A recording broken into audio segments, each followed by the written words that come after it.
Let's begin. Number 1. The Wizard of Wall Street. Imagine if your grandpa ran a $65 billion empire from a lazy boy recliner and nobody bothered to ask how. That's Bernie Madoff, a man so convincing he made entire banks say, "Yeah, sure, take our billions, no questions." Madoff wasn't some shady crypto bro on Telegram. He was the former chairman of the NASDAQ. He wore nice suits, talked like a finance uncle, and had that perfect blend of charisma and just enough boredom to scream legit. Behind the scenes, a financial house of cards made entirely out of lies, IOUs, and printer paper portfolios. His operation was classic Ponzi. New money paid old clients, and absolutely none of it was invested. Zero stocks, no hedge fund strategy, not even a slot machine. Just made up numbers and enough blind trust to fill Yankee Stadium. The twist? He didn't promise wild returns. Nope, he promised consistently decent returns. Like a charming dad with a 12% annual promise and a handshake. But if you looked close, the math screamed bloody murder. Consistent profits in every market condition, even when the economy looked like it got hit by a truck full of bad mortgages. Bernie's clients still saw happy green numbers. Suspicious? Only if you're allergic to red flags. Moral of the story: if someone promises you stable 12% returns every year forever, either they're a time traveler or a con artist. Spoiler, Bernie didn't own a DeLorean. Number 2, the club you couldn't join. Ever tried to get into a nightclub where the bouncer looks you up and down and says, "Sorry, we're full," but you look inside and it's just 3 guys and a disco ball? That was Madoff's client strategy. He made his fund feel exclusive. He didn't advertise. He didn't market. In fact, if you asked to invest, he might say no. The result? Ultra-rich people begged to get scammed. Nothing says luxury like psychological manipulation wrapped in velvet ropes. Word spread like Wall Street wildfire. One of the creepiest parts, his feeder funds. These were legitimate-sounding companies whose only job was to shovel truckloads of cash into Bernie's black hole. Even when some of them suspected something was off, they shrugged and said, he's making us money. Finance lesson? When people tell you a deal is so exclusive, you need to beg to give them your money. Maybe hold on to that wallet a little tighter. Number 3, the auditing joke of the century. Picture this: you run the largest private investment fraud in U.S. history. Who do you get to audit your books? A Big Four firm? Maybe a mid-tier accounting agency? Nope. Madoff used a literal mom-and-pop shop operating out of a 13 by 18-foot office in a strip mall. No, seriously, Freeling and Horowitz was the name. The entire audit was allegedly handled by one 70-year-old CPA and his secretary. They weren't even registered to do audits. That's like saying your cousin who watches Shark Tank is now your CFO, and yet no one blinked. Not the banks, not the regulators, not the clients. Billions were flowing into this fake fund, and no one thought to Google Map the auditing firm. Because when rich people get rich, due diligence apparently goes out the window like a used lottery ticket. The real kicker? The SEC investigated Madoff multiple times, and every time they left with a polite thank you and zero follow-up. Bernie might as well have handed them a crayon drawing of a stock chart and said, "Looks good, right?" And they'd nod. Lesson here: when your life savings depend on someone's math, maybe ask who's checking the math. If it's a retired guy above a bagel shop, maybe invest elsewhere. Number 4, the House of Cards office. Imagine walking into an investment firm and realizing it looks like your uncle's travel agency from the 90s. That was Madoff's office. Half trading floor, half illusionist stage, and 100% smoke and mirrors. The 17th floor at the Lipstick Building in Manhattan was where the real trades should have happened. Except, nothing happened. No real trades, no Bloomberg terminals buzzing, just a printer cranking out fake account statements like it was running for office. Employees on the 17th floor weren't traders. They were glorified data entry workers using dot matrix printers and decades-old IBM tech to fabricate returns. They'd backdate trades. Yes, like flipping through a calendar and pretending you bought stocks 2 months ago at the perfect price. Because apparently time travel was on the job description, and the reports, so detailed and clean, they looked more legit than actual Wall Street statements. Clients got precise, steady, fake gains on fake portfolios that never existed, but wow, did it feel real. This wasn't a few backroom boys being shady. It was a full-on fantasy RPG with spreadsheets. Dungeons and Dragons for billionaires, except the only monsters were the regulators who never showed up. Moral of the story: when your investment firm is using printers older than the iPod and has zero signs of real trading, maybe ask some questions before the feds do. Number 5, the victims list from hell. Let's be clear, Madoff didn't just scam Wall Street types with private jets and trophy yachts. He gutted retirees, Holocaust survivors, and entire charities. Yes, he literally stole from charities. That's not just unethical, that's cartoon villain evil. Some people lost everything. Pensioners had to go back to work in their 70s. Nonprofits that relied on Madoff's gains to fund cancer research had to shut down. And family foundations, obliterated in a puff of fraudulent dust.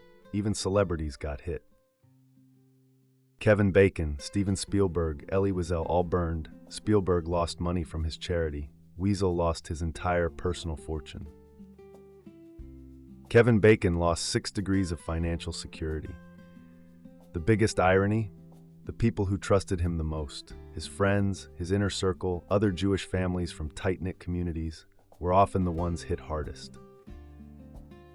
Because con artists don't target strangers, they target believers.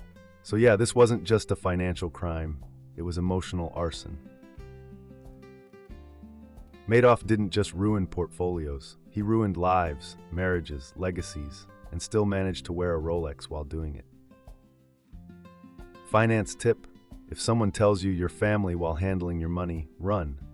Family's great at guilt trips, not managing assets. Number 6, the red flags parade. Let's play a game. How many flaming red flags does it take for someone to yell fraud? Consistent double-digit returns through all market conditions? Check. Zero correlation with actual stock market movements? Check. Client statements that literally never showed losses? Check. Refusing to let anyone see your trading strategy? Check. Audited by a guy in a tiny office with no staff? Check.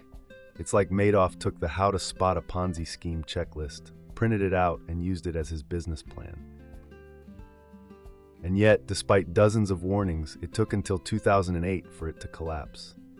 That's right, a global financial crisis had to level the entire economy before anyone finally said, wait, something's not right here. A whistleblower named Harry Markopoulos had been trying to expose Madoff since 1999. He sent reports to the SEC that basically screamed, "This is a Ponzi scheme in progress." But the SEC, either too lazy, too scared, or too starstruck to do their jobs. Lesson: never assume someone else is checking. Trust but verify. And if it smells like BS, maybe don't invest your retirement in it. Number 7. The $65 billion mirage. Okay, time for the big reveal. That famous $65 billion Madoff headline? Yeah, that number was made of fairy dust and delusion. See, that figure represented the fake account balances Madoff told his clients they had. The actual money, the real money people invested, was closer to $17 billion. Still jaw-dropping, but slightly less Hollywood heist and more Wall Street fever dream. So where did the rest go? Nowhere. It never existed. It was numbers on paper, pure fiction. Madoff was basically printing monopoly money and saying, "Congrats, you're rich." And everyone believed it because, well, it looked official. That's the true genius and horror of a Ponzi scheme. It doesn't even have to be complicated. Just keep the illusion going long enough and no one asks questions. As long as people see green on their statements, they won't care that it's all typed by an intern on an IBM from the Reagan era. This wasn't some secret offshore complex with Swiss vaults and encrypted servers. It was office floor fraud done with dot matrix printers and low-stakes Excel skills. Takeaway: don't confuse printed profits with actual money. If your account says you've got $10 million, but you can't cash it out without your fund manager stalling for a bit, you might be playing a financial version of The Truman Show. Number 8. The Day the Lies Died. December 10th, 2008. Bernie Madoff sits his 2 sons down and drops the bomb. It's all one big lie. That night, they turn him in, yeah. His sons reported him to the FBI. Happy holidays, right? The next morning, Madoff is arrested, and the news explodes. The world learns that the man who claimed to never lose money was running the largest Ponzi scheme in history. In just a few days, clients go from "I'm rich" to "I need a lawyer." Lawsuits fly. The court process was swift by financial scandal standards. Madoff pleaded guilty to 11 federal felonies, including securities fraud, wire fraud, and money laundering. His statement? "I'm sorry." That's it. No elaborate defense. Just a quiet confession from a man whose lies had finally run out of road. Lesson? Even the most convincing cons eventually collapse. The truth doesn't knock. It kicks the damn door down. Number 9. The 150-year timeout. Madoff got 150 years in prison. That's not a sentence. That's a curse from a financial wizarding court. Let's put that in perspective. That's 5 lifetimes. That's longer than some nations have existed.